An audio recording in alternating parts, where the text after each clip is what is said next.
does. It threatens that monopoly. Remember the story with the German manufacturer? He's out of the dollar system. And with the war in Ukraine, something remarkable happened, because WeChat, on the one hand, and the Central Bank of China, having created a digital currency, its own publicly owned app that allows you to make free payments in renminbi, in the Chinese currency. So there are two things you can use to make international payments for free as a foreigner, as a Briton. You don't have to be Chinese. You have two. You have WeChat and you have the digital currency of the Central Bank of China. There are, as we speak, 210 million accounts of the digital currency. And business people can use it around the world to make free payments without bypassing the dollar system. That is a clear and present mortal danger for American hegemony. The reason why Donald Trump started the Cold War against China. 希腊前财长瓦卢法基斯一场演讲彻底撕开了美国霸权最后的遮羞布，没有谈航母，没有谈导弹，而是举起手机问了一句：“你用微信付过钱吗？”全场愣住。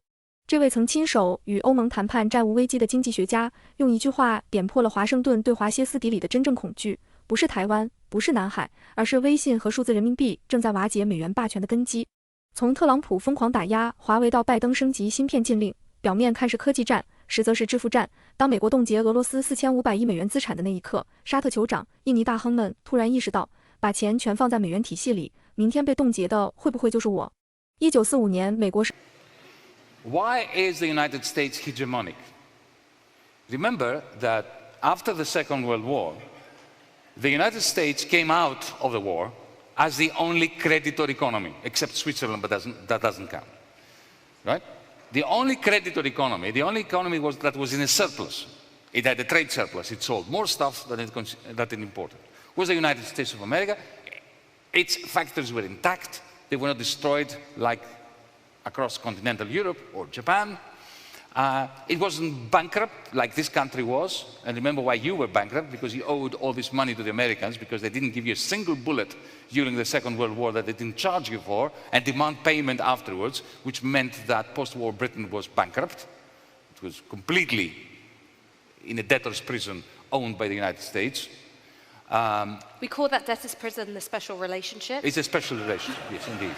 We call the same thing, this is what's happening to Greece now. We are a debtor's prison, but we have a very special relationship with Brussels, of the same ilk as you do with the United States, or back then in 1945, okay? So they came out of it with their factories having their productivity and production capacities being massively enhanced by the Second World War. By 1945, the United States industry was capable of producing 8 times more stuff than it was in 1941, Pearl Harbor, just before Pearl Harbor.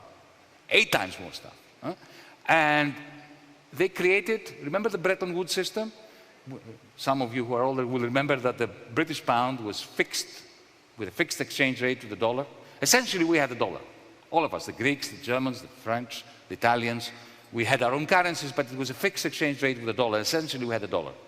There were capital controls. We couldn't convert as much of our currency as we wanted to the dollar, but it was a fixed exchange rate. It was essentially a currency union. We were in the dollar zone between 1944 and 1971, when Richard Nixon destroyed the Bretton Woods system that the Americans had created. He destroyed it because the whole point about the Bretton Woods system was that it was a managed international dollar system predicated upon, based upon, the American trade surplus.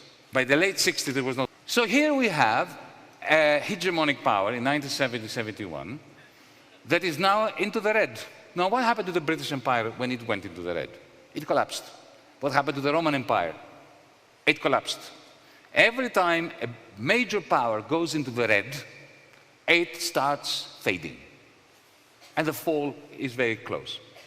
In the case of the United States, between 1971 and 2020, let's say, the beginning of the pandemic, its hegemony and power increased exponentially along with its trade deficit. It is the only power in the world that became stronger as a result of going deeper into a deficit. That has never happened before. How did they succeed in doing it? And this is your answer. By maintaining a strict monopoly on international payments. It was the only country in the history of the planet that had a currency which was in demand. People wanted the dollar, even if they didn't want to buy anything from the Americans. Because when you put petrol in your car, if you still have a petrol car, okay, even if it is a company owned by the Dutch, and it buys oil drilled in, let's say, Nigeria, from a Nigerian company, and there's no American involved at all. Every time, because it's denominated in dollars, every time you fill up your petrol tank, you are demanding dollars. You have to convert pounds or yen or euros into dollars. So the ownership of the international payment system is what allows the United States, much more so than the ubiquitous US Army, Navy, and Air Force, to maintain its hegemony. Kissinger knew that. I mentioned that in the book. In 1970, he asked his people around him. Kissinger back then was National Security Council. He was a national security advisor to Nixon before he became foreign secretary. And he said to them, how are we going to maintain our hegemony if we are in the red? And the answer he got was, we'll make other people, other capitalists from the rest of the world, pay for our deficits. This is what has been happening. But why is it that they can do that? Because they have the monopoly of the payment system internationally. What WeChat does, it threatens that monopoly. Remember the story with the German manufacturer? He's out of the dollar system. And with the war in Ukraine, something remarkable happened, because WeChat, on the one hand, and the Central Bank of China, having created a digital currency, its own publicly owned app that allows you to make free payments in renminbi, in the Chinese currency. So there are two things you can use to make international payments for free as a foreigner, as a Briton. You don't have to be Chinese. You have two. You have WeChat and you have the digital currency of the Central Bank of China. There are, as we speak, 210 million accounts of the digital currency. And business people can use it around the world to make free payments without bypassing the dollar system. That is a clear and present mortal danger for American hegemony.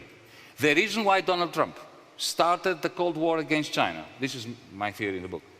Why did he start attacking Huawei and then ZTE? And then you may say, of course, but Donald Trump is a madman. He would attack anyone just for the sake of it. Well, Joe Biden comes in as the anti-Trump president of the United States. And what does he do with the Cold War that Trump had started? Does he claw back? Does he retreat from it? No, he turbocharges it.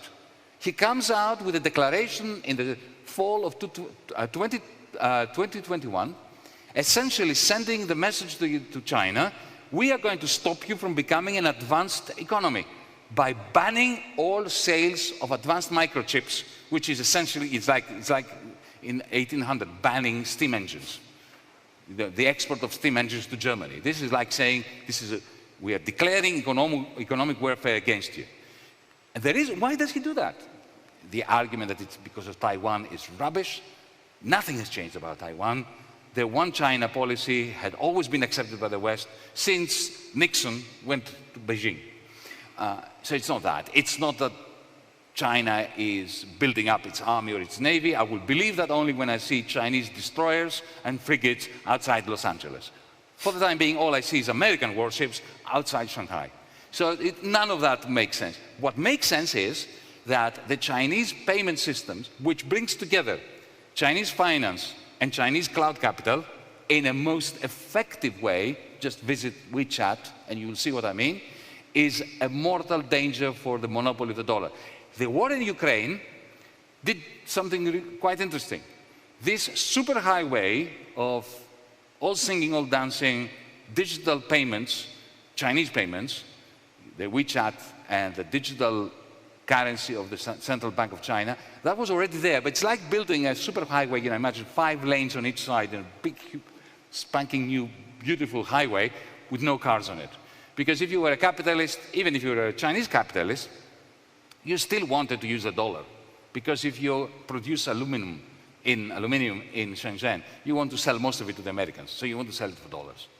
And then you take your dollars and you take it to Wall Street and you buy American bonds and you buy real estate in Miami and so on. So the Chinese capitalists didn't even want to use this superhighway of payments. But the moment the United States, together with the European Union, confiscated $450 billion worth of Russian money. I'm not judging this. I'm not saying they should have done it or not have done it. I'm simply saying they did it. So imagine you are a Saudi Arabian sheikh, or the emir of some emirate, or some Indonesian bigwig, I'm or imagining. Malaysian, and you think, oh my God, they confiscated 450 billion smackers because they didn't like their policies. Well, they may not like me tomorrow, because I'm not the best guy in the world. They know that, right? Well, maybe I should hedge my bets, not put all my money in the dollar system. I will put most of my money in the dollar system, but I will put some in the Chinese superhighway. The Americans see that. The smart people in Washington see this as a serious threat. Because if they lose the monopoly of the dollar system, of the payment system internationally, that's it. The United States is finished. They're deeply in the red. They have a huge budget deficit and a huge trade deficit, which they manage to turn into a strength only as long as the Chinese do not touch their monopoly. Chinese big tech does. 1945年，美国是唯一债权国，工业产能是战前8倍。布雷顿森林体系让全世界被锁死在美元牢笼里。